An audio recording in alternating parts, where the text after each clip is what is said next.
வாழ்க வளமுடன் ஐயா! வாழ்க வளம். வாழ்க வளமுடன். வாழ்க வையகம்! வாழ்க வையகம்! வாழ்க வளமுடன்! குருவே துணை! ஆசானவர்களை வணங்கி அவர்களே சுகமமாக நிரம்பி இன்றைய அமர்வை நிகழ்த்தி தர வேண்டும் என்ற உணர்வோடு துவங்குவோம். வாழ்க வளமுடன்! தந்தைதான் ஈருயிரும் ஒன்று சேர்ந்து தலைத்ததொரு உடலாகி உலகில் வந்தேன். அந்த ஈருயிர் வினைகள் அறமோ மற்ற என் சொத்தாச்சு. இந்த அரும்பெரும் பிறவியில் முன்பினை அறுத்து எல்லையில்லா மெய்ப்பொருளை அடைவதற்கு வந்த ஒரு உதவி குரு உயிரின் சேர்க்கை. குரு திருவடியை வணங்கி வாழ்வோம். வாழ்க வளமுடன்! சான்றோர் பெருமக்களே, சிந்தனையாளர்களே, ஞானாசிரியர் பெருமக்களே, யாழ் மனவளக்கலை மன்ற அறக்கட்டளையினுடைய தலைவர் உள்ளிட்ட அனைத்து நிலை பொறுப்பாளர்களே, உங்கள் அனைவரையும் வணங்கி இன்றைய சிந்தனையை துவங்குவதில் பெருமகிழ்வு கொள்ளுகிறோம். வாழ்க வளமுடன்! சான்றோர்களே, இன்றைய தலைப்புக்கு நாம அமைதிக்கு ஆன்மீகம் என்ற ஒரு தலைப்பை எடுத்து சிந்தனை செய்ய இருக்கிறோம். ஆன்மீகம்னாலே அமைதி தானே. அது என்னது அமைதிக்கு ஆன்மீகம் அப்படின்னு சொல்றேன்னு கேக்குறீங்களா? அமைதி என்ற நிலையில எந்த விதத்தில் நாம் அமைதியான நிலையில இருக்கிறோம் என்கிறதுதான் இங்க முக்கியம். உடலான அமைதி பெற்றிருக்கிறோமா, உயிரான அமைதி பெற்றிருக்கிறோமா, மனதான அமைதி பெற்றிருக்கிறோமா என்பதை நாம் சிந்தனைக்கு எடுத்துக்கொண்டு பார்த்தோம்னா, இந்த உடலுக்கும் உயிருக்கும் ஒரு பிணைப்பு ஏற்பட்டது பாருங்க. அந்த பிணைப்பு தானே வாழ்க்கைன்னு சொல்றோம். உடலுக்கும் உயிருக்கும் ஏற்பட்ட அந்த பிணைப்பே ஒரு சிக்கல் தான். அந்த சிக்கலிலிருந்து விடுபடுவது தான் பிழைப்பு என்ற ஒரு வார்த்தையை மகரிஷி சொல்லுவாங்க. நான் பிழைக்கிறேன்னு சொல்லுவாங்கல்ல, அது என்னது பிழைப்பு அப்படின்னு சொன்னா, அந்த உயிருக்கும் உடலுக்கும் ஒரு விடுதலை என்பது ஏற்படுத்தும் இல்லையா? அப்பதான் இந்த மனம் அமைதி என்ற நிலை என்பது வரும். இந்த உடலோடு உயிர் ஒட்டி கொண்டிருக்கிற வரையிலும் ஒரு சிக்கல் இருந்து கொண்டுதான் இருக்கும். அந்த சிக்கலிலிருந்து விடுபட்டு எப்படி அமைதி நிலையில இருக்க பழகிறது. அதாவது நம்ம எங்கேயோ காட்டுல போய் ரொம்ப அமைதியான ஒரு இடத்துல உட்கார்ந்து தியானம் பண்ணுவதை விட, சத்தமான இடங்கள்ல ஒரு நிமிடம் அமைதியான மனநிலையில இருந்துட்டோம்னா அதுதான் மிகப்பெரிய அமைதி நிலை அப்படின்னு சொல்லுவாங்க. மகரிஷி சொல்ற போது சொல்லுவாங்க, உண்மையில நம்ம மௌனம் இருக்கணும் அப்படின்னு நினைச்சோம்னா, மௌனம்னாலே அமைதி இல்லையா? அந்த மௌனம் இருப்பதற்கு சரியான உகந்த நேரம் எதுன்னா, காலையில ஒரு 7ல இருந்து 9 மணி வரை அப்படின்னு சொல்லுவாங்க. இந்த காலை 7ல இருந்து 9 மணி வரைக்கும் எவ்வளவு பரபரப்பு ஒவ்வொரு வீடுகள்லயும் இருக்குன்னு நமக்கு தெரியும். அந்த நேரங்கள்ல நாம எந்த அளவுக்கு அமைதியை கடைபிடிக்கிறோமோ அதுதான் நாம ஆன்மீகத்தின் பக்கம் அடியெடுத்து வைத்திருக்கிறோம் என்பதை ஊர்ஜிதப்படுத்துங்க. ஏன்னா எவ்வளவு பரபரப்பான ஒரு சூழலையும் நாம சாதாரணமாக எடுத்துக்கொள்ளக்கூடிய ஒரு மனநிலைக்கு நம்ம வரணும். மனம் சஞ்சலப்படாத நிலை, மனம் அசைவற்ற நிலை என்று சொல்றாங்கல்ல, அந்த நிலையதான் ஆன்மீகம் நமக்கு கொடுக்குது. ஆன்மீகம்னாலே ஆன்மாவின் நிலையை உணர்ந்த நிலை இல்லையா? ஆன்மாவினுடைய நிலை எது? அதனுடைய நிலை பொருள் எது அப்படின்னு பாத்தீங்கன்னா, அது ஒண்ணுமே இல்லை, சுத்த வெளி. அப்போ அந்த ஆன்மாவினுடைய நிலை பொருளாகிய சுத்த வெளியை அடைந்து விட்டோமானா அங்க நிலைத்த நீடித்த அமைதியாக இருக்கும். அந்த அமைதியை தான் ஒவ்வொரு தனி மனிதனும் பெற வேண்டும் அப்படின்னு மகரிஷி விரும்புறார். மகரிஷி உலக சமாதானத்தை பற்றி சிந்திக்கிற போது, அரசியலுக்கு வந்தா இந்த உலகத்தை வெகு சீக்கிரமாக நாம சமாதானப்படுத்திட முடியும் அப்படின்னு சொல்லி அரசியல் துறையில் காலடி எடுத்து வைத்து பார்த்தாங்க. அரசியல் சார்ந்த நுணுக்கமான விஷயங்களை எல்லாம் கவிகளாக எழுதி இந்த உலக மக்களுக்கு கொடுத்து பார்த்தாங்க. அரசியல் சார்ந்த கருத்துக்களை கட்டுரைகளாக எழுதினாங்க. மக்களுக்கு எந்த வகையிலாவது அரசியல் சார்ந்த அமைதியை ஏற்படுத்த முடியுமா அப்படின்னு சொல்லி சிந்தனை செய்து அதற்கு முயற்சி எடுத்த போது அது தோல்விதான் வந்தது. ஏன் அப்படின்னு பார்க்கும்போது, உணவுக்கே வழி இல்லை. அடிப்படை தேவைகளை நிறைவு செய்து கொள்வதற்கு ஒரு மனிதனிடத்துல வசதியும் வாய்ப்பும் இல்லாத போது அதை நிர்வாகம் செய்யக்கூடிய துறையினால அமைதிப்படுத்த முடியாது அப்படின்னு உணர்ந்தாங்க. அப்பதான் இந்த உணவு, உடை, உறைவிடம், கல்வி, தொழில், வாழ்க்கை துணை இது எல்லாம் சரியா ஒவ்வொருவருக்கும் அந்தந்த காலகட்டத்துல சரியாக கிடைப்பதற்கு வாய்ப்பும் வசதியும் கிடைச்சிருச்சுன்னா அமைதி வந்துடும் அப்படின்னு சொல்லி நினைச்சு, பொருளாதாரத்துறையில மக்களை எப்படி மேன்மைப்படுத்த முடியும் என்பதற்காக இரவு பகலாக உழைத்து அவரிடத்துல வேலை செஞ்சவங்களுக்கு அதிகப்படியான போனஸ் எல்லாம் கொடுத்து, சம்பளம் எல்லாம் கொடுத்து, அதாவது லாபம் என்பதை இல்லாம லாபத்தை மக்களுக்காக, அதாவது உழைப்பாளர்களிடத்திலே பகிர்ந்து கொடுத்து ஒரு நிர்வாகம் செய்து பார்த்தாங்க. அப்பவும் அந்த மக்களிடத்திலே அமைதி என்பது இல்லை என்பதை உணர்ந்தாங்க. ஏன்னா எவ்வளவு கிடைச்சாலும் அது வேணும் வேணும் வேணும் வேணும் வேணும் தான் நம்முடைய மனதில் இருக்கிறது. எவ்வளவு தேவைகளாக இருந்தாலும் சரி, அந்த தேவைகள் அதிகரிச்சு கொண்டுதான் இருக்கிறோமே ஒழிய அந்த தேவைகளை போதுங்கிற நிலைக்கு நம்ம வருவதே இல்லை. அப்பனா இந்த துறையிலையும் நம்மளால அமைதியை ஏற்படுத்த முடியாது என்பதை உணர்ந்த போதுதான் ஆன்மீகம் என்ற ஒரு துறையை மகரிஷி தேர்ந்தெடுத்தாங்க. அந்த ஆன்மீகத்துல அவர் என்ன சொல்றாருன்னா, இந்த உடலோடு உயிர் இணைந்து இருக்கணும், உயிரோடு மனசு இணைஞ்சு இருக்கணும், மனதோடு இறை இணைந்து இருக்கணும். அதாவது உயிரோடு, உடலை உயிரோடு இணைக்கணும், உயிரோடு மனசை இணைக்கணும், மனதோடு இறையை இணைக்கணும். அப்படின்னா இந்த மனமே இறையாக மாறணும். இந்த நிலைதான் ஆன்மீகம். அந்த ஆன்மாவை அறிந்த தெளிவு ஒவ்வொருவருக்கும் வருகிற போது, எல்லா பொருளுக்கும் உட்பொருளாக இருப்பது இறையே என்பதை உணர்ந்து கொள்ளுகிற போதுதான் அன்பு, கருணை, தொண்டு, தவம், ஈகை, இன்சொல் என்ற 6 நட்பண்புகள் உருவாகும் அப்படிங்கிறத உணர்கிறார். அதை உணர்ந்த போதுதான் மகரிஷி, இந்த அன்பு வரணும்னா கூட எல்லா பொருளுக்கும் உள்ள இருக்கக்கூடியது உட்பொருள் ஒன்றுதான், உயிர்கள் எல்லாம் ஒன்றாமே உற்று பார்த்தால்னு வள்ளலார் சொன்னார் பாருங்க. அந்த உயிர் உணர்வை ஒவ்வொருவரும் உள் உணர்வாக பெற்றே ஆக வேண்டும். அப்படி பெற்றால் மட்டும்தான் மற்ற உயிர்களுக்கு துன்பம் கொடுக்க கூடாது. அப்படி துன்பம் கொடுத்தா அது தனக்கே துன்பம் கொடுப்பதாக உணரப்படணும் அப்படிங்கிறத உணர்த்தின போதுதான் இந்த உயிரை உணர்வதற்கு வழி என்னன்னு கண்டுபிடிச்சாங்க. அப்ப உயிரை உணரணும் அப்படின்னா என்ன பண்ணணும்? ஏன் உயிரை உணர முடியல அப்படின்னு பார்த்தபோது, ஒவ்வொரு மனிதனிடத்திலையும் ஒரு 4 சிக்கல் மாட்டிக்கிட்டு இருந்தது பாருங்க. பொருள், புகழ், செல்வாக்கு, புலனின்பம். இப்ப கூட நீங்க நல்லா கவனிச்சு பாருங்க. ஆன்மீகத்துல அடியெடுத்து வைக்க வைக்க ஒண்ணு இந்த பொருள், புகழ், செல்வாக்கு, புலனின்பம், இந்த 4ல ஏதுலையோ ஒண்ணுல சிக்கி அந்த ஒண்ணுதான் பெருசுன்னு நினைச்சுக்கிட்டு அதுக்குள்ள போக முடியாத அளவுக்கு தடுமாறி கொண்டிருக்கக்கூடிய சூழலை நாம் பார்க்க முடியுது.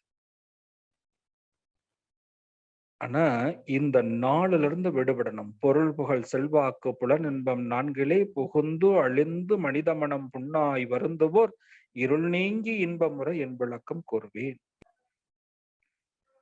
அந்த பொருள், புகழ், செல்வாக்கு, புலனின்பம் இந்த 4லிருந்து விடுபட்டு அந்த 4 இருளிலிருந்து விடுபட்டு அருள் அருள் பெருக, இருள் நீங்கி அருள் பெருக என் விளக்கம் கூறுவேன் அப்படின்னு சொல்றார்.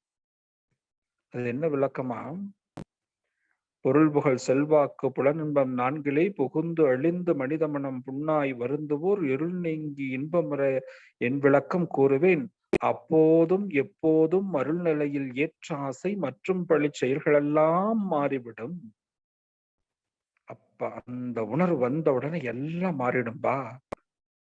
அந்த உணர்வு வருகிற போது இந்த மருள் நிலையில் ஏற்ற ஆசை மற்றும் பழி செயல்கள் எல்லாம் அப்படியே கரைந்து ஓடிவிடும். அப்படி ஓடுகிற போது அங்க நிலைத்த நீடித்த அமைதியை ஏற்படுத்த முடியும் அப்படிங்கிறத விளக்குறார். அது என்னது விளக்கம்? அவர் ஏதோ ஒரு விளக்கம் சொல்றேன்னு சொன்னாரு. அது என்ன விளக்கம் அப்படின்னு பாத்தீங்கன்னா, இனி இந்த சங்கடங்கள் எவருக்கும் வேண்டாம். வாழ்க்கையில இனி யாருக்கும் எந்த சங்கடங்களும் வேண்டாம். இனி இந்த சங்கடங்கள் எவருக்கும் வேண்டாம். எண்ணத்தின் ஓர்மை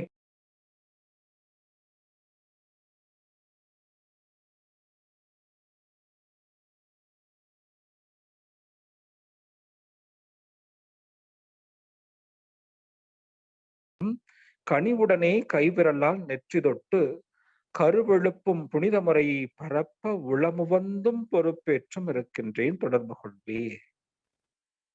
என்ன சொல்றாரு? எந்த விஷயமும் வேண்டாங்க. வாசி யோக முறையொன்றும் இங்கு இல்லை.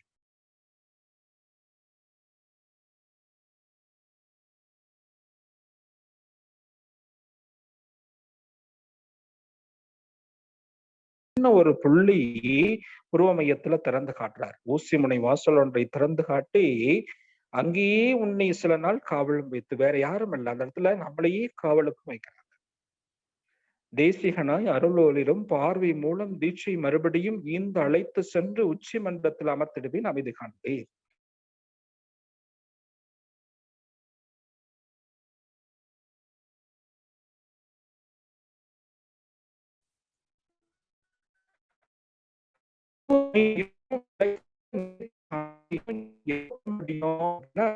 துரியம் அப்படிங்கிற அந்த நிலைக்கு போகிற போது அமைதி நிலை அப்படின்னு சொல்றார்.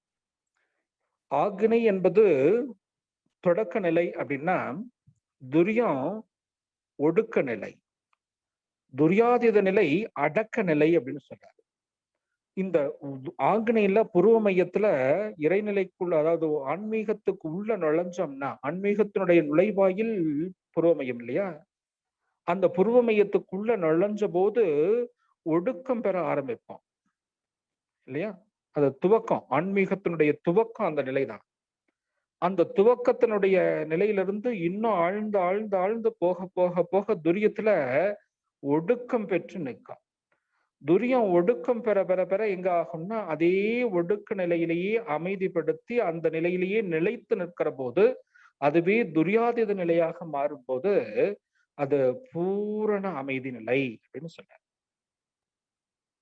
ஆக்னையிலேய சாதாரண நிலைன்னு சொன்னா, துரியத்தை தூக்க நிலைன்னு சொல்றார், துரியாதீதத்தை ஆழ்ந்த தூக்கம்னு சொல்றார். இப்ப குறிப்பு நம்ம கொடுத்துட்டாங்க பாருங்க. அப்ப ஆக்னை என்ன? விழிப்பு நிலையோடு இருக்க பழகுதல். எந்த செயலிலும் விழிப்பு நிலையோடு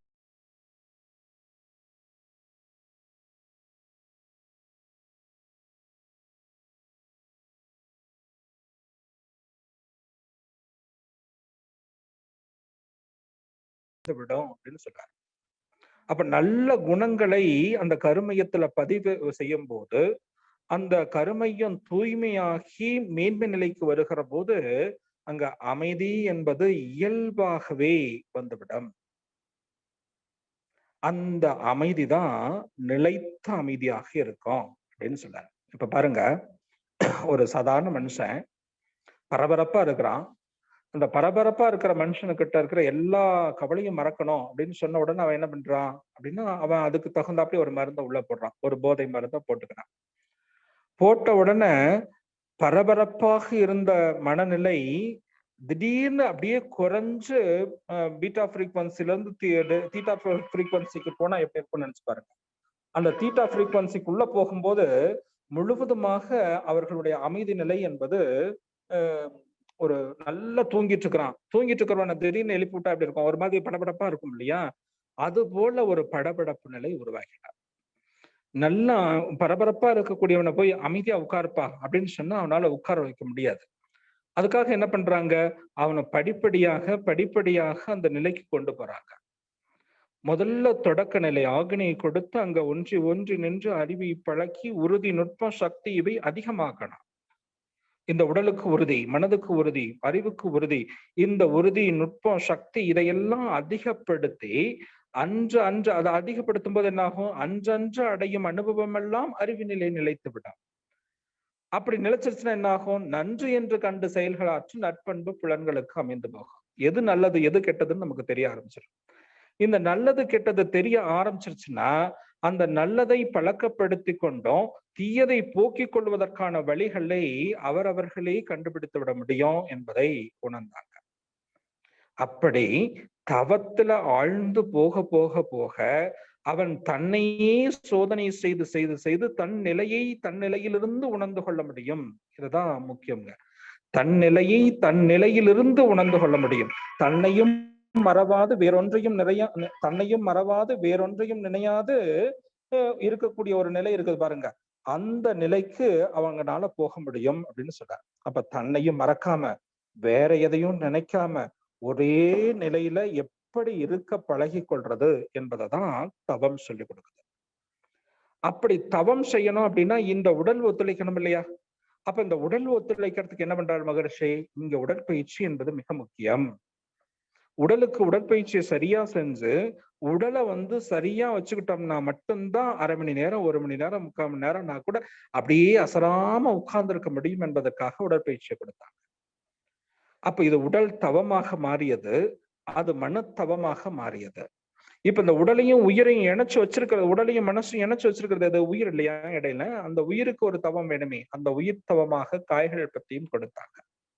இப்படி உடல் உயிர் மனம் இந்த 3ஐயும் இணைச்சு பயிற்சி கொடுத்து இந்த 3லையும் அமைதியை ஏற்படுத்துவதற்கு முயற்சி செய்யறாங்க. இதுதான் யோகம்ங்கிற வார்த்தை சொல்றாங்க. யோகம்னாலே இணைப்பு இனிமை காத்தல்னு தானே அர்த்தம். இணைக்கணும், எல்லாத்தையும் இணைக்கணும், எல்லாத்தோடையும் இனிமையாக இருக்கணும். இப்ப பாருங்க, இணைந்தும் இனிமை காத்தும் எப்ப வாழ பழகி கொள்ளுகிறோமோ அப்ப அமைதி என்பது தானாக வந்துடும். எப்ப இணக்கமும் இனிமையும் இல்லையோ அந்த இடத்துல வெறுப்பு என்பது மேலோங்கி போயிடும்.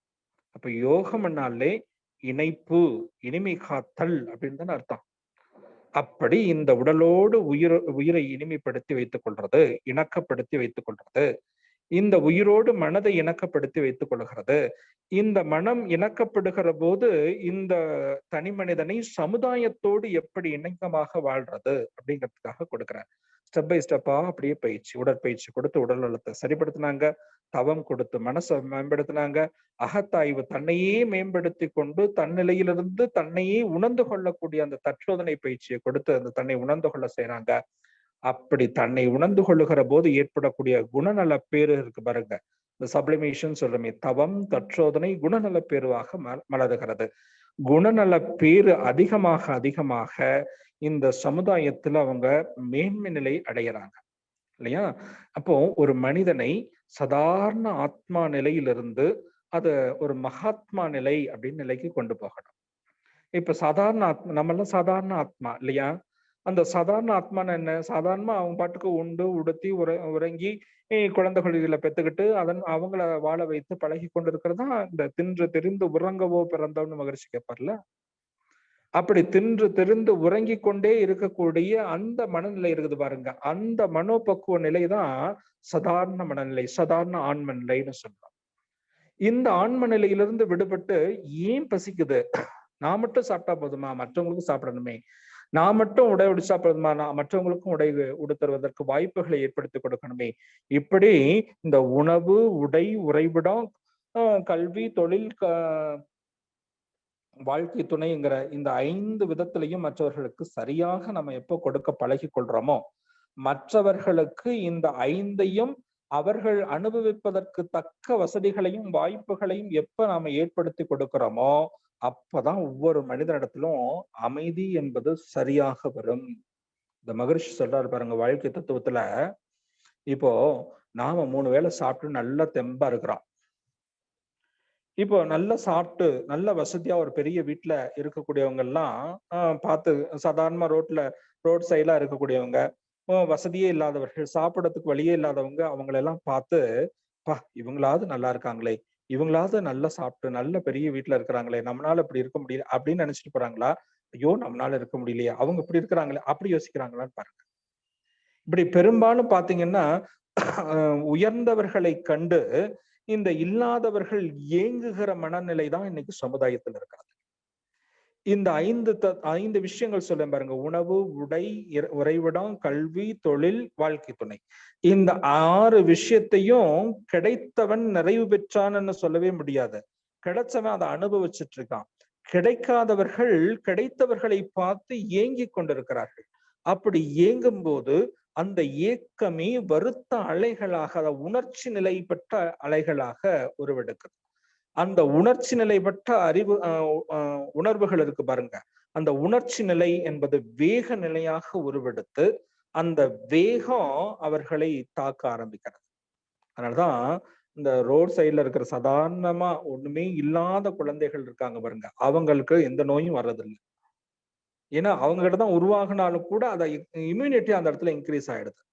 அந்த தாக்கம் எங்க வந்து சேருது அப்படின்னா, மனோரீதியாக பார்த்தா எங்க நல்ல நிலைகள்ல இருக்கிறார்களோ அவர்களிடத்திலே வந்து அந்த தாக்கத்தை ஏற்படுத்துகிறது. இப்ப பெரிய பெரிய வீடுகள்லயும் பெரிய வசதியாக இருக்கக்கூடியவர்களும் எல்லா வசதிகளும் இருந்தா சாப்பிடுவதற்கு வழி இல்லாத, சாப்பிட முடியாத சூழலில் இருக்கிறார்கள். எல்லா வசதியும் இருந்து சாப்பிட முடியாத நிலையில் இருக்கிறார்கள். அதுவே ஒரு பகுதியில பாருங்க, வசதியே இல்லை, அங்கேயும் சாப்பிட முடியாத நிலையில இருக்கிறார். இப்ப 2 பேருக்கும், வசதியா இருக்கிறவனும் சாப்பிடல, வசதியா இல்லாதவனும் நிறைவா சாப்பிட முடியல அப்படின்னா எங்கேயோ ஒரு பிரச்சனை. என்ன பிரச்சனை? எல்லாருக்கும் பகிர்ந்து அளிக்கக்கூடிய மனப்பக்குவம் வரல. அப்ப எங்கோ ஒரு இடத்தில் ஒரு மனம் வருந்துகிறது என்று சொல்லுகிற போது அது இன்னொரு பகுதியில ஒரு தாக்கத்தை ஏற்படுத்தி அமைதியை குலைக்கிறது. இப்ப அந்த வருத்த அலை, இல்லாதவனுடைய வருத்த அலை இருக்கிறவனை தாக்கி இருக்கிறவனிடத்திலே உடலில் நோயும், மனதில் குழப்பமும், வாழ்க்கையில் சிக்கல்களையும் உருவாக்கி விடுகிறது இல்லையா? இப்போ ஒரு ட்ரெஸ்ஸே போடாத, ஒரு ஒரு நல்ல ஒரு ட்ரெஸ்ஸை போட்டுக்க முடியாத ஒரு சூழலில் இருக்கக்கூடிய குழந்தைகள் எல்லாம் இருக்கிறார்கள்ல, அந்த குழந்தைகள் எல்லாம் நம்ம வீட்டு குழந்தைகளை நாம நல்லா அலங்காரப்படுத்தி கூட்டிட்டு போகும்போது பார்க்கிற பார்வையை நாம பார்த்தோம்னா, அந்த பார்வை எந்த அளவுக்கு இவர்களிடத்துல, அதை நம்ம சாதாரண கண் திருஷ்டின்னு சொல்லுவோம். கண் திருஷ்டி அல்ல, அந்த ஏக்க அலை இவர்களிடத்துல ஒரு தாக்கத்தை ஏற்படுத்தி அந்த தாக்கம் இவர்களிடத்துல ஒரு ஒரு விளைவை ஏற்படுத்துது பாருங்க. அந்த விளைவு தான் இங்க உடல்ல நோயாக, அந்த குழந்தையினுடைய வாழ்க்கை சிக்கல்களாக மாறிவிடும். இது எல்லாம் சாதாரணமா பார்க்கிற போது மேம்போக்கா பார்த்தா எல்லாம் ஒரே மாதிரி தெரியும். இந்த உள் உணர்வு பெற்ற நிலையில், உயிர் உணர்வு பெற்ற நிலையிலிருந்து பார்க்கிற போது ஒவ்வொரு மனநிலைகளிலும், ஒவ்வொரு உயிரினத்திலையும் இருக்கக்கூடிய விஷயங்களை நாம உணர்ந்து கொள்ள முடியும் இல்லையா? அப்ப ஒவ்வொரு உயிர்களையும் கூர்ந்து பார்க்கிற போது அந்த உயிரினுடைய உட்பொருள், உயிரினுடைய அகம் என்ன வருந்துகிறது என்பதை உணர்ந்து கொள்ள முடியும். அந்த அக வருத்தத்தை நாம சரி செய்யாத வரையிலும், மற்ற உயிர்கள் படுகிற அக வருத்தத்தை சரி செய்யாத வரையிலும் நம்மளுடைய அகம் அமைதி பெறவே பெறாது. அதை உணர்ந்த போதுதான் மகரிஷி இதை சமுதாய மக்களிடத்திலே கொண்டு போய் சேர்த்தனம், பயிற்சியை கொண்டு போய் சேர்த்தனம். அப்ப சமுதாய ஒருங்கமைப்பாக இந்த பயிற்சி போய் சேரணும். இந்த பயிற்சி சமுதாய ஒருங்கிணைந்த பயிற்சியாக போய் சேருகிற போது அந்த சமுதாய அமைதி ஏற்படுத்துவதற்கு நம்ம வழிகாணுகிற போது சாதாரண ஆத்மாக்களாக இருந்த நாம் மகாத்மா நிலைகளுக்கு உயர்கிறோம். கவனிச்சு பாருங்க, எந்த ஒரு தனி மனிதன் தன்னுடைய அவர்களை எல்லாம் நாம் மகாத்மா என்று சொல்லுகிறோம். பிறருடைய துன்பத்தை தன் துன்பமாக உணர்ந்தவனை மகாத்மா என்று சொன்னா, பிறருடைய துன்பத்தை தன் துன்பமாகவே ஏற்று அந்த துன்பத்தை போக்குவதற்கு முயற்சி செய்தார்கள் அல்லவா, அவர்களை எல்லாம் புண்ணிய ஆத்மாக்கள்னு சொன்னாங்க. அப்ப பிறர் துன்பத்தை கண்டு வருந்தி இறங்கி உதவும் சிறந்த திருப்பம், அதாவது மற்றவர்கள் உள்ளத்தில் எழக்கூடிய உணர்வுகளை கூர்ந்து உணர்ந்து சிந்தித்து அதை உணர்கிறதோ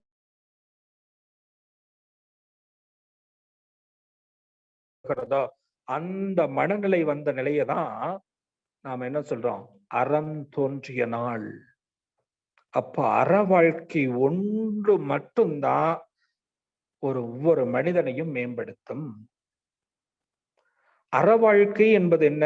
பிற உயிர்கள் படும் துன்பத்தை தன்னுடைய துன்பமாகவே ஏற்று போக்கிக் கொள்ளக்கூடிய அந்த உணர்வு வருது பாருங்க. அந்த உணர்வு ஒவ்வொரு வருடத்திலும் வந்துருச்சுன்னா யாரிடத்திலையும் துன்பமே இருக்காது.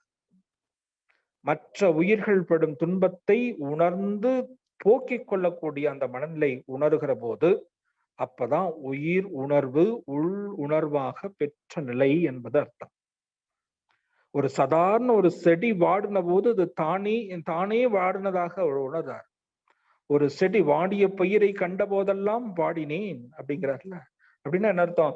அந்த செடி வாடுகிறது என்று சொன்னால் அது ஒரு உயிர். அந்த உயிரினுடைய வாட்டம் என்னுடைய உயிரே வாடியது அப்படி உணர்ந்து பாக்குறாங்க. ஒரு மயில் குளிர்ல நடுங்கி கொண்டிருக்கிறதா, அந்த குளிர்ல நடுங்குகிற மயிலுக்கு தன்னுடைய போர்வையே கொடுத்தான ஒரு அரசன்.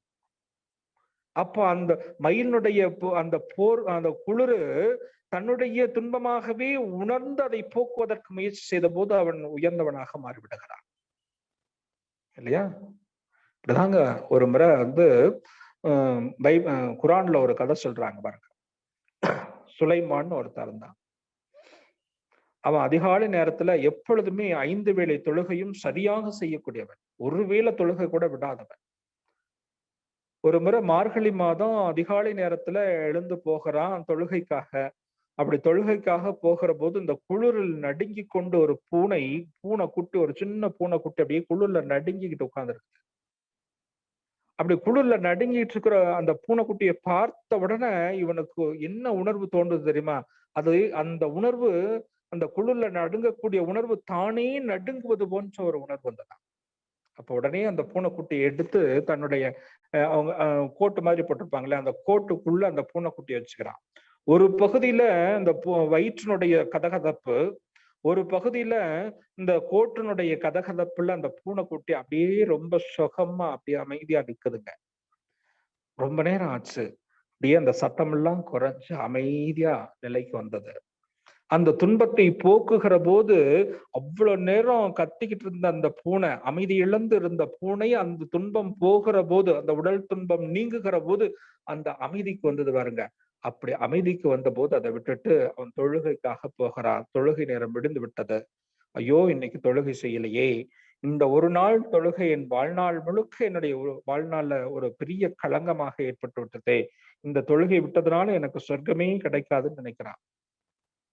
அவன் இறந்து சொர்க்கத்துக்கு போறான். இந்த இறைவனிடத்துல போறான். எல்லாம் கியூல நிக்கிறாங்க இறந்தவர்கள் எல்லாம்.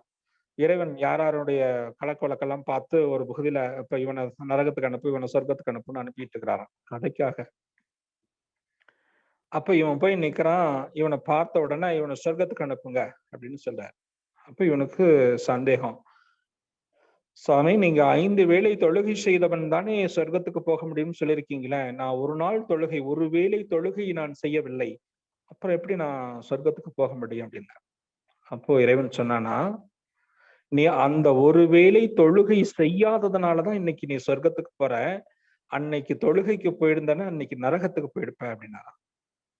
அப்பதான் அவனுக்கு புரிந்தது. அந்த உயிர் துன்பப்பட்டு கொண்டிருக்கிற போது அந்த துன்பத்தை போக்க வேண்டும்னு நினைச்சான் பாருங்க. அந்த உணர்வு அவனை சொர்க்கத்துக்கு கொண்டு போக வைத்திருக்கிறது. இப்படிதான் ஒருத்தன் என்ன பண்ணா, ரொம்ப துன்பப்பட்டு கடைசி காலம் ஆயிப்போச்சு, ஒரு பெரிய பாதாளத்துல போய் விழுந்துட்டான். அந்த பாதாளத்துல இருந்து மேல வர முடியல அவனால. அங்க விழுந்தா சாக வேண்டியதான், அவ்வளவுதான். நிறைய பேர் அதுக்குள்ள கிடக்குறாங்க. அப்ப எல்லாரும் காப்பாத்துங்க காப்பாத்துங்க காப்பாத்துங்கன்னு கத்துறாங்க. அப்போ இறைவன் அந்த இடத்துல வந்தான். எப்படி இவங்களெல்லாம் பார்த்து காப்பாத்துறது, யாரை காப்பாத்துறது அப்படின்னு பார்க்கும்போது ஒருத்தனை பார்த்தா, அவன் என்ன நல்லது செஞ்சிருக்கிறான் அப்படின்னு பாக்குற போது, ஒரு நாள் ஒரு சிலந்தி கூடு கட்டிட்டு இருந்தது. அந்த சிலந்தி கூடு கட்டுகிற போது அதை பாதுகாத்து வைத்திருக்கிறான். ஓ, இவன் ஒரு புண்ணியம் செஞ்சிருக்கிறானே, ஒரு நல்ல விஷயம் செஞ்சிருக்கிறானே அப்படின்னு சொல்லி இதுக்காக வேண்டியாவது அவனை மேல காப்பாத்தணும் அப்படின்னு நினைக்கிறான் இறைவன். அப்ப உடனே நினைச்ச உடனே ஒரு சிலந்தி வந்து இறைவனுடைய கையில உட்காருதான். அப்படியே அந்த சிலந்தில இருந்து ஒரு நூல் படபடன்னு கீழே போயிட்டே இருக்குது.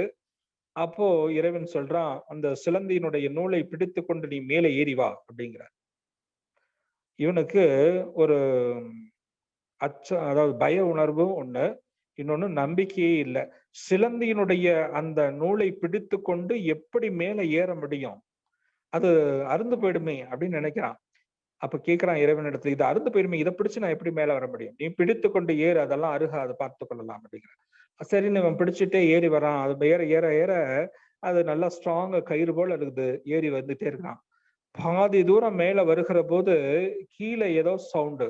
பார்த்தா அந்த நூலை பிடிச்சுக்கிட்டு கீழே இன்னும் சில பேர் மேல ஏறி வர்றாங்க. உடனே இவனுக்கு கோபம் வந்துருச்சு பாருங்க. என்ன இறைவன் காப்பாத்துறதுக்காக இந்த நூலை கொடுத்தான், நீங்க எல்லாம் சேர்ந்து இதுல ஏறி வர்றீங்களா அப்படின்னு சொல்லி அவனுக்கு வந்த கோபத்துல அந்த கையில இடுப்புல இருந்த கத்தி எடுத்து அந்த சிலந்தியினுடைய நூலை அறுத்து விடுகிறான். காலுக்கு கீழ்ப்பகுதியில் இருக்கக்கூடிய நூலை.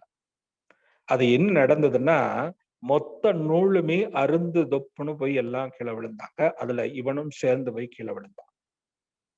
அவன் ஏதோ ஒரு புண்ணியம் செய்திருந்தான் பாருங்க. அந்த புண்ணியத்தினுடைய விளைவாக மேல வருவதற்கு ஒரு வாய்ப்பு கிடைத்தாலும், அந்த இடத்துல அவன் இடத்துல இருந்த அந்த தன்முனைப்பு, நான் மட்டும் மேல போகணும், மற்றவர்கள் எல்லாம் வரக்கூடாது அப்படின்னு நினைச்சான் பாருங்க. தான் மட்டும் உயரணும், மற்றவர்கள் உயரக்கூடாதுன்னு நினைச்சான் பாருங்க. அதனுடைய விளைவாக என்ன பண்ணா, அவனும் அந்த அகால பாதாளத்தில் போய் விழுந்தான். அப்ப எப்போ ஒரு மனிதனிடத்திலே இந்த பொருள், புகழ், செல்வாக்கு, புலனின்பம்ங்கிற 4 நுட்பங்கள் வருகிறதோ, அந்த 4 விஷயங்களும் சேர்ந்து அவனை அந்த உயர்ந்த நிலைக்கு போக விடாமல் தடுத்துவிடும். அப்படி தடுப்பதனுடைய விளைவாகத்தான் இன்று அமைதி இல்லாத நிலையில் மனித குலம் தவித்துக் கொண்டிருக்கிறது. அப்போ நிரந்தர அமைதியாக, நிலைத்த அமைதியாக வர வேண்டும் என்று சொன்னா, இந்த 4ல இருந்து விடுபடணும். பொருளா, அந்த பொருள் பற்றிலிருந்து எப்படி நீங்குவது, பொருள் பற்றை, மெட்டீரியல் கான்சியஸ்னஸை எப்படி ஸ்பிரிச்சுவல் கான்சியஸ்னாக மாற்றுவது, பொருள் பற்றை ஆன்மீக பற்றாக எப்படி மாற்றிக்கொள்வது, அதான் டிட்டாச்ட் அட்டாச்மெண்ட் சொல்றாங்களே, எல்லாத்துலயும் எப்படி பற்றில்லாத பற்றை வைத்துக் கொள்றது. பற்றற்றான் பற்றினை பற்றுக அப்பற்றுகன்னு சொல்றாரு இல்லையா, அந்த பற்றற்றாதவனை, பற்றில்லாதவனை எப்படி பற்றி கொள்வது, இந்த நுட்பத்தை தான் ஆன்மீகம் சொல்லிக் கொடுக்கிறது. பற்றில்லாதவனை பற்றி கொண்டால், வேண்டுதல் வேண்டாமை என்ற ஒருவனை பற்றி கொண்டால், மகரிஷியுடைய இறுதி வார்த்தை அதுதான், நீங்கள் அத்தனை பேரும் இந்த வேண்டாமை வேண்டும்ங்கிற நிலைக்கு நீங்க வர வேண்டும்ங்கிறார். இந்த எதுவுமே வேண்டான்னு சொல்ற அளவுக்கு வரணும். அந்த வேண்டாங்கிற வார்த்தையை கூட வேண்டான்னு சொல்லக்கூடிய அளவுக்கு நம்ம வரணும். அப்படி வேண்டுதல் வேண்டாமை இலானடி சேர்ந்தாருக்கு யாண்டும் இடமை இல்லை, எல்லாம் அவன் கையில் வந்துவிடும் இல்லையா. அப்ப நம்ம ஒவ்வொரு மனிதனும் இந்த உண்மை உணரப்படுகிற போது அந்த அமைதி நிலையில இந்த வேண்டாதவனை வேண்டுகிற, வேண்டுதல் வேண்டாத நிலை அடைகிற அந்த நிலைக்கு மனம் வந்துவிட்டால் அது ஆன்மீகத்தினுடைய உச்சம். அந்த ஆன்மீகத்தினுடைய உச்சமே அமைதிக்கு வழிவகுக்கும் என்பதை நாம் உணர்ந்து கொள்ள வேண்டும். அது எப்படி போகணும் அப்படிங்கிறார் பாருங்க. கடந்து உள்ள போங்க, உங்களை கடந்து போங்க, எல்லாத்தையும் கடந்து போங்க, எல்லா விஷயத்தையும் கடந்து போங்க. எப்படி? இந்த உடலை கடந்து போங்க. இந்த உடல் தான் பெருசுன்னு நினைக்கிறீங்களே, அதை கடந்து உள்ள போங்க. உயிர் தான் பெருசுன்னு நினைக்கிறீங்களா, அதை கடந்து உள்ள போங்க. மனசுதான் பெருசுன்னு நினைக்கிறீங்களா, அதை கடந்து உள்ள போங்க. சரி, இந்த மனதில் இருக்கக்கூடிய பற்றுகள் சொல்றமே, நிறைய உறவுகள் இருக்குல்லே, இந்த உறவுகள் தான் பெருசுன்னு நினைக்கிறோமா, அதை கடந்து போங்க உள்ள. சரி, அந்த உறவுகளை தாண்டி பொருட்கள் தான் பெருசுன்னு நினைக்கிறோமா, அந்த பொருள் பற்றி கடந்து உள்ளவாங்க. இப்படி அத்தனையும் கடந்து கடந்து கடந்து உள்ள போகிற போது இந்த உடலுக்குள் இந்த உயிரை கடந்து போய் பார்க்கணும். நல்லா கவனிச்சு பாருங்க. அடிக்கடி சொல்லது உண்டு, இந்த உடல் பஞ்சபூதங்களுடைய கூட்டு இல்லையா, அந்த பஞ்சபூதங்களும் விண்ணினுடைய கூட்டு இல்ல. அப்ப இந்த உடலை பார்க்கிற போது பஞ்சபூதங்களுடைய கூட்டாக பார்த்தா பஞ்சபூதம், விண்ணினுடைய கூட்டாக பார்த்தா விண். அப்படின்னா அந்த ஒட்டுமொத்த உடலுமே விண். இன்னும் நாம இந்த பஞ்சபூதங்களை கடந்து கூட நம்ம விண் நிலைக்கு நம்ம வரல. இன்னமும் பருவுடல்ல தான் நிக்கிறோம் நம்ம. அன்னமய கோஷம் மனோமய கோஷத்துல தான் இருக்கிறோம். பிராணமய கோஷம்ங்கிறது இந்த விண் நிலைந்த உடல், விண் கடந்த நிலை அப்படிங்கிறப்ப அந்த பிராணமய கோஷ நிலைக்கு வரணும். அந்த பிராணமய கோஷத்துல இருந்து இன்னும் விஞ்ஞானமய கோஷ நிலை, இங்க இருக்கக்கூடிய விண்ணு தான் அத்தனை தோற்றங்களுக்குள்ளேயும் இருக்கிறது.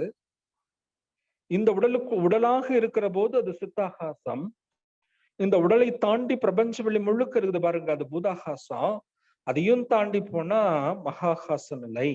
அப்ப எல்லா இடத்திலும் இருக்கக்கூடியது வெறும் விண்துகள்கள் தான் என்பதை உணர்ந்து கொள்றான். அந்த விண்துகள்கள் என்ன அப்படின்னு பார்த்தா அது வெறுமனே சுழன்று கொண்டிருக்கக்கூடிய அலை, வேற ஒண்ணுமே இல்லை. வேகமா சுத்திட்டு இருக்கக்கூடிய அலை. அப்படி வேகமா சுத்திட்டு இருக்கக்கூடிய அலையையும் இன்னும் கடந்து உள்ள போங்க, அது எதை மையமாக வைத்து சுழலுகிறதுன்னு பார்த்தாங்கன்னா ஒண்ணும் இல்லை. ஒன்றுமில்லாத ஒன்றை மையத்தில் வைத்துக் கொண்டு அந்த மையத்தை அடிப்படையாக பிடித்துக் கொண்டு சுற்றி கொண்டிருக்கிறது. ஒன்றுமில்லாததை பிடித்து பற்றி கொண்டு ஒன்று சுழன்று கொண்டிருக்கிறது என்று சொல்றாங்க. அப்ப ஒன்றுமே இல்லாததான் எல்லாத்தையும் பிடிச்சு வச்சிருக்குது, அப்படிதானே? அப்படின்னா இந்த சுழற்சிக்கு ஆதாரம் எது? ஒண்ணும் இல்லை, சுத்தவெளி. அப்ப இந்த உடலுக்கு ஆதாரம் எது? சுத்தவெளி. இந்த பிரபஞ்சத்துக்கு ஆதாரம் எது? சுத்தவெளி. அத்தனைக்கும் மூலமாக முடிவாக இருக்கக்கூடிய ஒரே பொருள் சுத்தவெளி என்பதை உணர்கிற போது இறைநிலையோடு எண்ணத்தை கலக்க விட்டு அப்படியே மனசை கொண்டு போய் அதுல சேர்த்திடலாம். இறைநிலையோடு எண்ணத்தை கலக்க விட்டு ஏற்படும் ஓர் அமைதியிலே விழிப்பாய் நிற்க. இங்க அமைதி கொண்டார் பாருங்க. இந்த எண்ணம்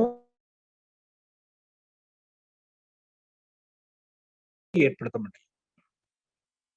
இறைநிலையோடு எண்ணத்தை கலக்க விட்டு ஏற்படும் ஓர் அமைதியிலே விழிப்பாய் நிற்க நிறைநிலையே தானாக உணர்வதாகும். நித்த நித்தம் உடலில் உயிர் உள்ள மட்டும் உறைந்து உறைந்து இந்நிலையில் பழகி கொள்ள இல்லையா? உலக இன்பங்களிலே அளவு கிட்டும்.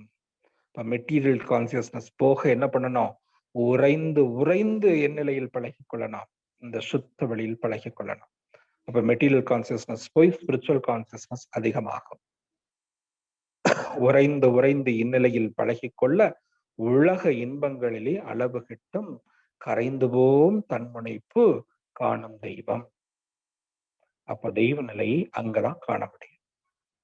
அந்த தெய்வ நிலையை காணுகின்ற அந்த நிலைக்கு நாம எப்ப வருகிறோமோ அதுதான் ஆன்மீகத்தினுடைய உச்சம்.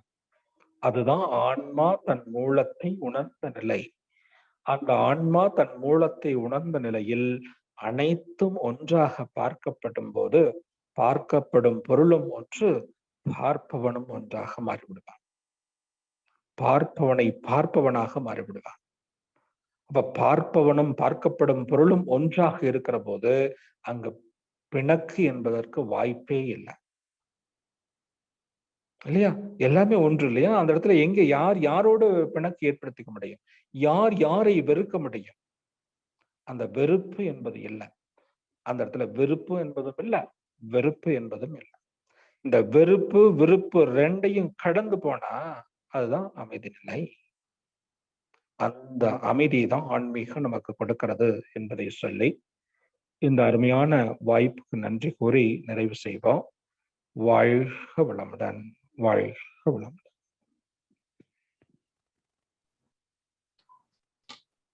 வாழ்க வளமுடன்.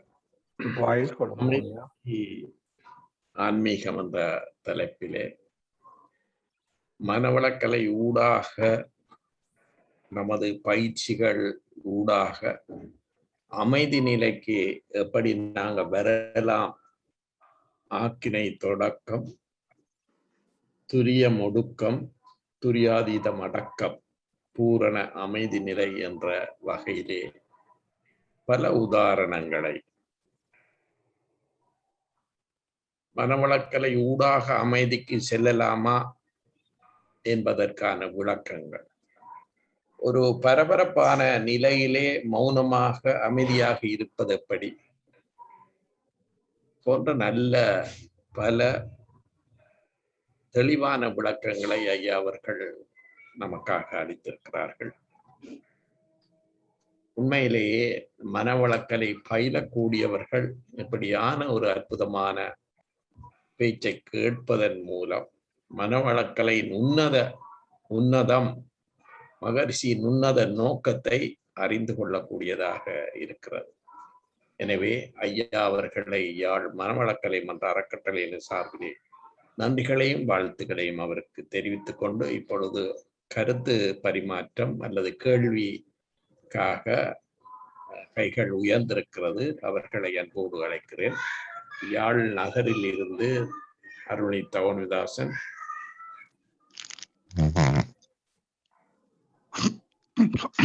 முருகானந்தவேல் ஐயா வாழ்க வளமுடன். பாஸ்கரன் ஐயா வாழ்க வளமுடன். வாழ்க வளமுடன் ஐயா. தங்களுடைய அருமையான அந்த சிந்தனையை முதல் முறையாக நாங்களும் யாழ் இலங்கை வாழ் மக்களும் யாழ்ப்பாணம் அறிவு திருக்கோயில் சார்ந்த அன்பர்களும் கிடைக்க பெற்றமையிட்டு உண்மையிலேயே நாங்கள் அகமகிழ்கிறோம் ஐயா. இப்படி ஒரு வாய்ப்பை கொடுத்த தலைவர் அவர்களுக்கும் முதற்கண் நாங்கள் நன்றியும் பாராட்டையும் தெரிவிக்க வேண்டும். இருந்த இடையிலேயே வீட்டிலேயே எங்களை அடக்கி வைத்திருக்கின்ற இந்த கொரோனா சந்தர்ப்பத்திலே எங்களுடைய சிந்தனைக்கு விருந்தாக உண்மையிலேயே பசி கூட போய்விடும். உங்களுடைய அந்த அற்புதமான அந்த சிந்தனையை நாங்கள் கேட்க வேண்டும் என்ற ஆவலோடு நேற்று தலைவர் ஐயா அறிவித்த தொடங்கினதிலிருந்து இத்தை உங்களுடைய கடைசி நிமிடம் வரையும் நாங்கள் ஆவலோடு இருந்தோம். உண்மையிலேயே நாங்கள் அனுபவித்து விட்டோம். அப்படி ஒரு மனம், அதாவது பற்றற்ற நிலையில நீங்கள் எப்ப வருவீர்களோ அப்போதான் உங்களுக்குள்ள ஆன்மீகம், ஆத்ம திருப்தி அது நிரந்தரமாக கிடைக்கும் என்பதை அற்புதமாக சொன்னீர்கள். எப்படி தெருவில் நிற்கிற குழந்தைக்கு அந்த நோய் எதிர்ப்பு சக்தி ஆற்றல் அதிகரிக்கிறதோ அது போய் அதுகள் படுகின்ற அந்த அக துன்பம்தான் நல்லா இருக்கிறவர்களுடைய வாழ்விலும் போய் பாதிக்கும் என்ற அந்த ஒரு பெரிய தத்துவத்தை எங்களுக்கு சொன்னதுனால எங்களுக்கு என்ன விளங்குது என்றால், யாரையும் கண்டு நாங்கள் இனி இறக்கப்படாமலோ அந்த துன்பத்தில பங்கெடுத்து அதை போக்காமலோ இருக்க முடியாது என்ற ஒரு திடமான ஒரு நம்பிக்கையை வலுப்படுத்தி இருக்கிறீங்கள் ஐயா உங்களுடைய சிந்தனை மூலம். அதை போலதான் அந்த பூனைக்குட்டிக்கும் கிடைத்தது. அப்ப அங்க அவர் சொர்க்கத்துக்கு போன பிறகும் அந்த ஒருவேளை தொழாதபடியால் தான் உனக்கு இந்த சொர்க்கம் கிடைத்திருக்கிறது என்ற அந்த மகோன்னதமான அந்த தத்துவத்தை, பிறருக்காக வாழ்கின்ற அந்த தத்துவத்தின் உச்சம்தான் ஆன்மீகம் என்பதை அப்படியே எங்களுக்கு அள்ளி தந்திருக்கிறீர்கள் ஐயா. தங்களுடைய அருமையான இந்த சிந்தனையை வாழ்த்தி வணங்குகிறோம். வாழ்க வளமுடன் ஐயா. வாழ்க வளமுடன் ஐயா. நன்றிங்க ஐயா. வாழ்க வளமுடன். விக்னேஸ்வரன் துணை பேராசிரியர் அருள்நிதி விக்னேஸ்வரன் ஐயா, கொழும்பில் இருந்து. ஐயா வாழ்க வளமுடன். வாழ்க வளமுடன் ஐயா. முதலில் இந்த உங்களை தேடி பிடிச்சு எங்க ட்ராக்ல கொண்டு வந்த தலைவருக்கு முதல் நன்றி. இப்படி பல புது சிந்தனைகள் இப்ப நாளையில இருந்தே நாங்க பின்பற்ற வேண்டியது அந்த 7 to 9 மௌனமா இருக்கிறது. நாளையில இருந்து அட்லீஸ்ட் 7 to 8 1 hour மௌனமா இருந்து பார்ப்போம். சரியா சரியா, சந்தோஷம். ரஷ் அவர்ல எப்படி இருக்கிறது என்றது பார்ப்போம். நாளையில இருந்து ட்ரை பண்ணி பார்ப்போம். நெக்ஸ்ட் டைம் நீங்க அடுத்த முறை வர வேண்டும். வரும்போது நான் என்னுடைய அனுபவத்தை சொல்லுவேன். கண்டிப்பையா கண்டிப்பையா. வாழ்க வளமுடன். எனக்கு ஒரு கேள்வி ஐயா, என்னன்னா வசதி படைத்தவன் நல்ல உடுப்பு நல்ல சுவையான பண்டங்களை ரோட்ல சாப்பிட்டு கொண்டு போய்க்க பார்த்து ஏழை அகம் ஏங்குவது சரி, அது ஏற்றுக்கொள்ளக்கூடியது. ஏழைக்கு கிடைக்காததுல ஏங்குறான். ஆனால் என்ன நடக்குது இப்ப என்றால், வசதி படைத்தவன் இவன் என்ன வசதி குறைந்தவன் என்ன மாதிரி கார் ஓடுறான், என்ன மாதிரி கொடுக்குறான், என்ன மாதிரி வாழ்றான்றதை பற்றி பொறாமைப்படுறது தானே இந்த சமூகத்துல கூடவா இருக்குது ஐயா. ஆமா ஆமா ஆமா ஆமா, ஒண்ணு இந்த நிலையிலயும் போயிருக்கு, அந்த நிலையிலயும் இருக்கு, ரெண்டு நிலையிலயுமே இருக்கிறாங்க ஐயா. நான் ஒரு உதாரணம் சொன்னேன். முதலாவது நிலை அக்செப்டபிள், ரெண்டாவது நிலை ஒரு இதான ஐயா. கண்டிப்பா ஐயா. அந்த மாதிரி நினைக்கிறதுனுடைய வருத்த அலைகள் தான் அவர்களையே நிறைய தாக்கறதுக்கு காரணமாக அமையுது. இன்னைக்கு நிறைய துன்பம், இப்ப பெரிய பெரிய வசதியா இருக்கக்கூடியவர்களுக்கெல்லாம் நிறைய துன்பங்கள் வாழ்க்கையில வர்றதுக்கு இதெல்லாம் காரணம் கூட. இவர்களுடைய எண்ணம் போலதானே வாழ்க்கை அமையும். சரிதானே ஐயா? ஐயா விக்னேஸ்வர் ஐயா, அதை நாங்கள் என்ன ஐயா புரியல. முதல் நீங்க சொன்னீங்க அந்த கண் திருஷ்டி என்றால், முதலில் நீங்கள் உங்க பேச்சில சொன்னீங்க கண் திருஷ்டி என்று, புரியுதா? ஆமா ஐயா புரியுது, சொல்லுங்க. எப்படியானது என்னன்னு சொல்லலாம்? இதையும் ஒரு விதமான, இது வந்து பொறாமை, பொறுத்து கொள்ள முடியாத நிலை. இது கண் திருஷ்டின்னு சொல்ல முடியாது, இது ஒரு பொறுத்து கொள்ள முடியாம பார்க்கிற நிலை தானே. இதுவும் ஒரு விதமான ஒரு நெகட்டிவாவே நம்ம கொடுக்க. இப்ப கண் திருஷ்டினாலும் ஒரு நெகட்டிவ் ஃபோர்ஸ், பொறாமைனாலும் பொறுத்து கொள்ள முடியாம நம்ம பார்க்கக்கூடிய அந்த பார்வை, இது ரெண்டுமே ஒரு நெகட்டிவான எண்ண அலைகள் தான் ஐயா. ரைட் ரைட், ஓகே ஓகே, நல்ல விளக்கம்.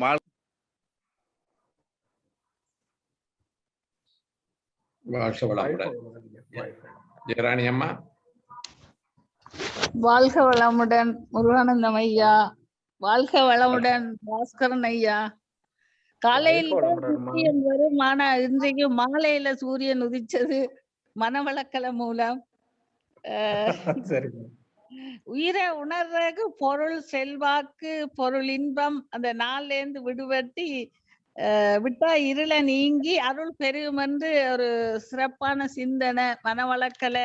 மகரிஷி வந்து அறிவுபூர்வமா ஒரு சிந்தனை, ஒரு வாழ்க்கை கல்வி, வாழ்க்கை எப்படி வாழணும் என்றதை சிறப்பா தந்திருக்கிறார். அதை நீங்க ஒரு வித்தியாசமான, இந்த இவ்வளவு நாளும் பேசிய ஆக்கள்ல இருந்து சில விடயங்கள் கொஞ்சம் வித்தியாசமான மனவளக்கலைக்குள்ளதான் கொஞ்சம் அந்த விளங்கக்கூடிய மாதிரி, எல்லாருக்கும் இதா இருக்கிற மாதிரி. அந்த பணக்காரனா இருக்கிறவன் சாப்பிடுறான், ஏழையா இருக்கிறவன் கஷ்டப்பட்டு கொண்டிருக்கிறான். அப்ப அதால எப்படி அந்த எதிர் அலியல் தூண்டி அவனுக்கு துன்பத்தை கொடுக்குது. அப்ப அவனுக்கு பகிர்ந்து அளிக்கணும் என்ற அந்த சிந்தனையெல்லாம் நீங்க சிறப்பாக சொன்னீங்கள். பார்ப்பவனும் பார்க்கப்படுபவனும் ஒன்றென்று இந்த விருப்பு வெறுப்புகளை விட்டால் ஆன்மீக அமைதி என்று சிறப்பான ஒரு சிந்தனை விருந்தையா. வாழ்க வளமுடன். உங்களுக்கு எதிர்பார்த்து கொண்டே இருக்கிறோம். முருகானந்தம் ஐயா அதற்கு வழி வகுப்பார். அவரையும் வாழ்த்தி வணங்கி வாழ்க வளமுடன் ஐயா. வாழ்க வளமுடன். வாழ்க வளமுடன். நிகழ்ச்சியை நிறைவு கொண்டு வரலாம். உண்மையிலே இந்த நிகழ்விலே கலந்து கொண்ட அனைத்து நல்லுள்ளங்களுக்கும் யாழ் மனவளக்கலை மன்ற அறக்கட்டளையின் சார்பிலே நன்றிகளையும் வாழ்த்துக்களையும் தெரிவித்துக் கொண்டு இன்றைய நிகழ்வை சிறப்பித்து உண்மையில சிந்திக்க வைத்த மனவளக்கலை பேராசிரியர் கூடலூர் பாஸ்கரன் ஐயா அவர்களுக்கு மனமார்ந்த நன்றிகள். வாழ்க வளமுடன் ஐயா. வாழ்க வளமுடன் ஐயா. நன்றிங்க ஐயா. நிறைவாக உலக நல வாழ்த்து. வாழ்க வளமுடன். உலக நல வாழ்த்து. உலகமெல்லாம் பருவமழை ஒத்தபடி பெய்யட்டும், உழவரெல்லாம் தானியத்தை உவப்புடனே பெருக்கட்டும், பல தொழில்கள் புரிகின்ற பாட்டாளி உயரட்டும், பகுத்துணர்வில் தொகுத்துணர்வு பண்பாட்டை உயர்த்தட்டும், கலகங்கள் போட்டி வகை கடந்து ஆட்சி நடக்கட்டும், கல்லாமை கடன் வறுமை களங்கங்கள் மறையட்டும், நலவாழ்வை அளிக்கும்மை ஞான ஒளி வீசட்டும், நலவாழ்வை அளிக்கும்மை ஞான ஒளி வீசட்டும், நம் கடமை அறவாழ்வின் நாட்டத்தே சிறக்கட்டும். நம் கடமை அறவாழ்வின் நாட்டத்தே சிறக்கட்டும். வாழ்க வையகம், வாழ்க வையகம், வாழ்க வளமுடன். அமைதி, அமைதி, அமைதி. நன்றி. வாழ்க வளமுடன் ஐயா. நன்றி. வாழ்க வளமுடன். நாளைய நிகழ்வு மாலை நிகழ்வுகள் பஞ்சேந்திரிய தவம் அருள்நிதி மூனா பரிமளேஸ்வரி அம்மா அவர்கள். அதைத் தொடர்ந்து சிந்தனை அளிப்பதற்காக முதுநிலை பேராசிரியர் அருள்நிதி பழனிசாமி வேலிச்சாமி ஐயா தமிழகத்திலே நினைக்கிறார்கள். அர்த்தமுள்ள தமிழ் மாதங்கள் என்ற ஒரு அற்புதமான தலைப்பிலே பேசவிருக்கிறார்கள் என்ற நல்ல செய்தியுடன் இந்த நிகழ்வு கலந்த அனைத்து நல்லுள்ளங்களுக்கு மீண்டும் நன்றிகளையும் வாழ்த்துகளையும் தெரிவித்து சிந்திப்போம், நாளை காலை தவத்தில் சந்திப்போம் என்று கூறி நிறைவு செய்கிறேன். நன்றி, வணக்கம், வாழ்க வளமுடன்.